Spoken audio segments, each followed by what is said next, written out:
Welcome back to What's on My Needles, and this week I will be making this shawl. Now, some of you who follow me elsewhere will know that this is the Web of Lies shawl from my latest book that I put on Kickstarter, a Simply Evil pattern book. So this shawl has lacework, as you can see, against the lighter background. It is 3/4 of a circle. So it is 6 panels where a full circle would be 8. So this week we're just going to start with the cast on and do the tip section down for a couple rows. There will be at least one more video. I'm guessing it will only be one more video because once we get to the 8-row repeat, it is literally an 8-row repeat while you are increasing stitches. So let me get set up and let's get going. Please remember to like, follow, and subscribe to these social media platforms. Links will be provided in the description below. So I've already casted on the 9 stitches and purled back. So now it's time to actually get into how this shawl is made. So this, like all of my patterns, there's a slip one, and then you actually start in on the pattern. So knit 1, in this row's case, it's yarn over, knit 1 all the way across. So yarn over is simply making another stitch. A lot of people like to do it that way. I don't. It all has to do with how you are used to knitting, and going, I guess, backwards to me just feels really strange. So that's the first row. The first couple rows, because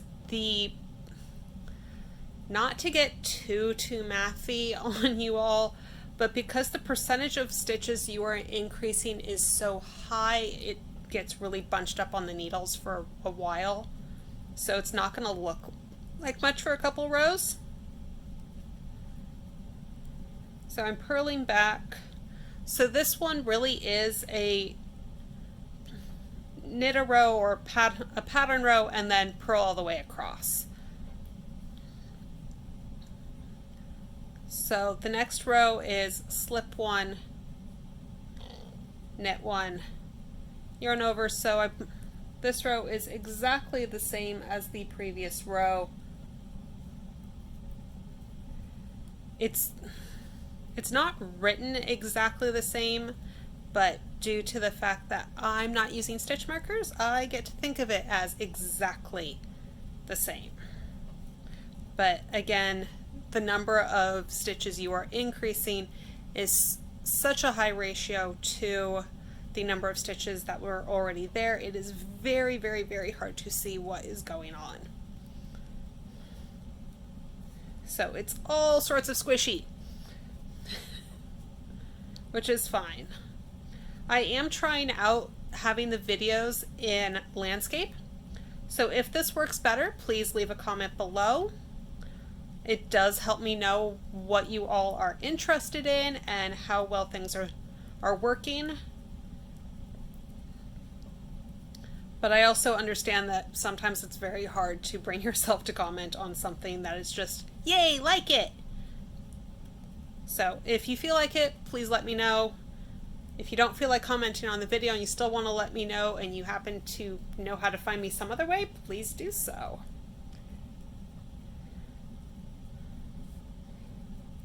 So yeah, this row is really, really, really squishy, but past here it starts calming down a little bit. So this is our first even or even stitch count row because I'm not actually increasing any stitches. So I did my slip 1, knit 1. I'm going to yarn over and then I'm going to decrease 2. So I slipped 1, I'm going to knit 2 together, pass the slip stitch over, and then yarn over. And then knit 1 and then repeat. At this point, I do actually say to start marking the stitches in the pattern. I personally do not actually do this, which means when I first sent this pattern off to editing, there were some very interesting typos because I don't mark my work unless I am counting rows. And in fact, I will start putting the counting rows markers in a little bit later. Although this one, I will actually be counting how many rows of eyelet lace there are instead of actually how many, quote, real rows of the pattern. But by increasing 2 stitches in each wedge and decreasing 2 stitches in each wedge, that equals a net gain of 0. But again, super squishy. So the original one that you all were, or that was photographed for the book, and I showed you at the beginning of the video, that is my original. That is the, quote, prototype.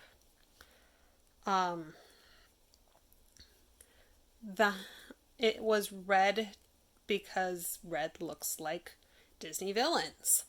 And most Disney villains either have red or purple, and I had so many other purple patterns that was better if I just did red for this shawl.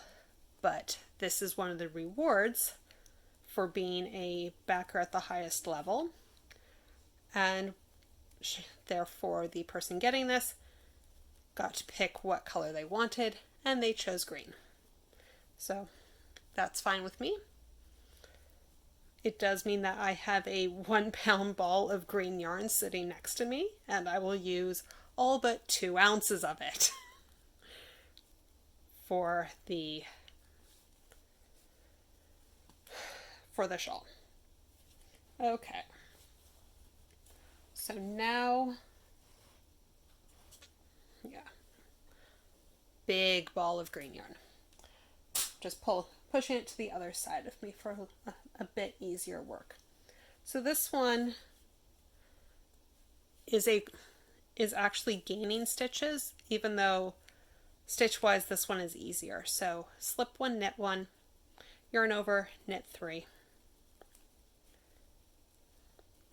then yarn over, knit 1, and doing that all the way across. This is also kind of the start of the regular repeat, because at this point things have calmed down a lot in how we're adding stitches and how it looks. So it becomes a lot more of a reading your stitches of how everything is looking and just knowing where you are in the pattern from there. This is a skill that I've gotten very good at, as I've said in previous videos. It is one that takes a lot of practice, but that's also why I tend not to use stitch markers unless I really, really need this is one section, this is the next section.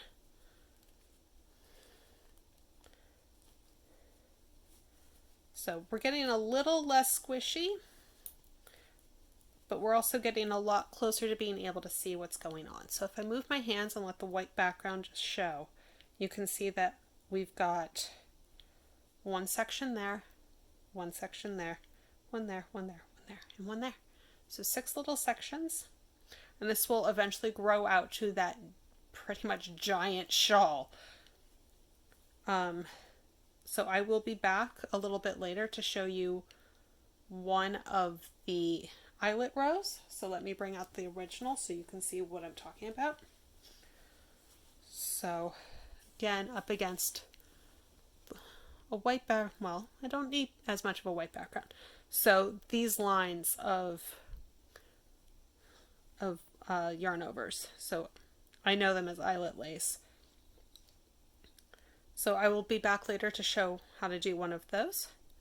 And then next week I will go ahead and show you how to continue the increases to the bind off and then binding off this pattern. I did not block this one. I don't say to block it in the book. If you are using a natural fiber that will block, blocking is useful. If If you're using acrylic, it does not block, just so you know. So that does mean that this edge rolls a little bit up, but that's okay. And I will see you next week. This video was sponsored by Sam Cardenas, my stylist at Color Street. To find a link to my party through her, please check the description below.